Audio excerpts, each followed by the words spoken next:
Hello, welcome to our Wednesday devotional. Thank you for spending this time with me. I trust this will be a help and a blessing to you. Today, instead of a normal devotional, I want to finish the message from Sunday morning.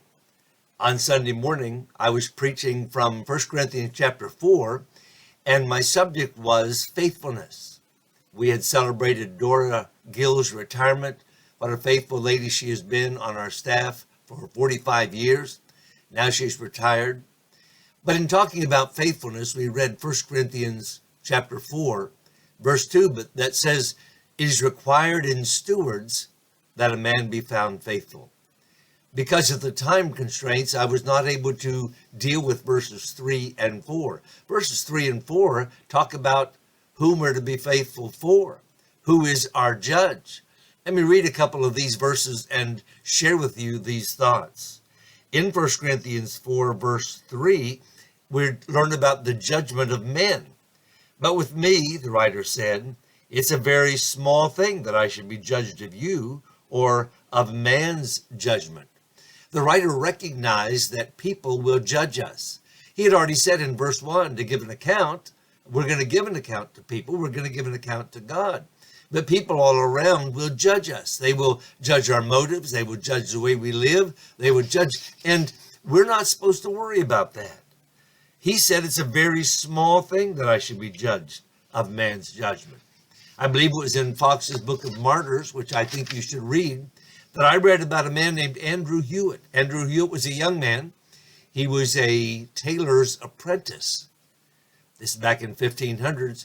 In the 1500s, he would not renounce what he believed. He believed like we do. He believed that Jesus Christ was the Savior, that salvation was by faith, not by works.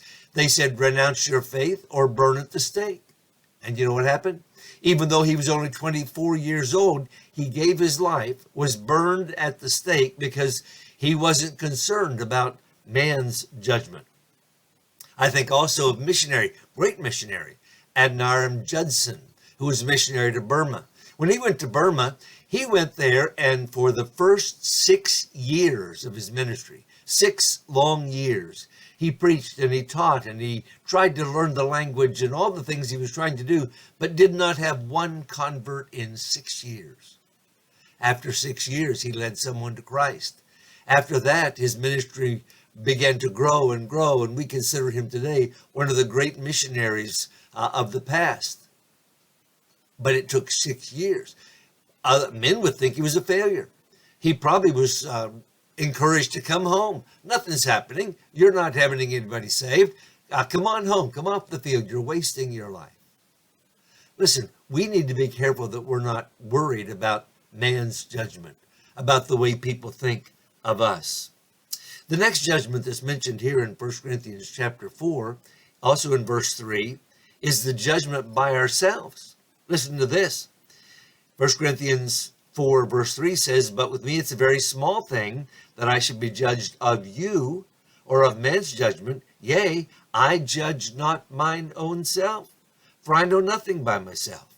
You see, it's dangerous to judge ourselves. We often, when we're judging ourselves, judging our own works, we set standards that we can attain. We set standards that we know we can reach. And therefore, we feel good about ourselves. We judge ourselves and say, oh, I'm doing pretty well. But the apostle that's writing this says, that really doesn't matter very much. I'm not too concerned about your judgment of me, and I'm really not concerned about my judgment of me. The real judgment comes in verse 4, where he talks about this. It's the judgment by our master. Listen to this. "For I know nothing of myself, yet am I not hereby justified, but he that judgeth me is the Lord." Here's the judgment that matters the most. How does God see us? Does God see us as a success or as a failure? Does God see us as faithful or unfaithful? What a challenge that is, to be judged by God. Down in verse 7, he expands on this when he says this, "None of us liveth to himself, and no man dieth to himself." Actually, this is in Romans. I have it written down here. Romans chapter 14. "For whether we live unto the Lord, or whether we die unto the Lord. Whether we live therefore or die, we are the Lord's." It's It's our goal, it should be our goal, to please him and not ourselves or anyone else. In fact, he compares this to judging somebody else's servant. If I'm the master or the boss or the employee of someone, it doesn't matter what other people think, it matters what the employer thinks. And here's what he says in verse 10 of Romans 14. Why dost thou judge thy brother? Or why dost thou set it not thy brother? For we all shall stand before the judgment seat of Christ. As it is written, as I live, saith the Lord, every knee shall bow to me, every tongue shall confess. So that every one of us shall give account of himself to God. And here's the point. We don't need to worry too much about what other people think. Oh, we need to do right, but don't worry about what they think. And what we think of ourselves isn't all that important either. Usually it's colored by our own, the way we look at ourselves as pretty good. Let's be concerned about the way God thinks of us. Let's be faithful before him.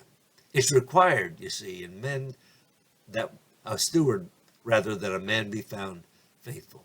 Let's be faithful before God. Have a great day.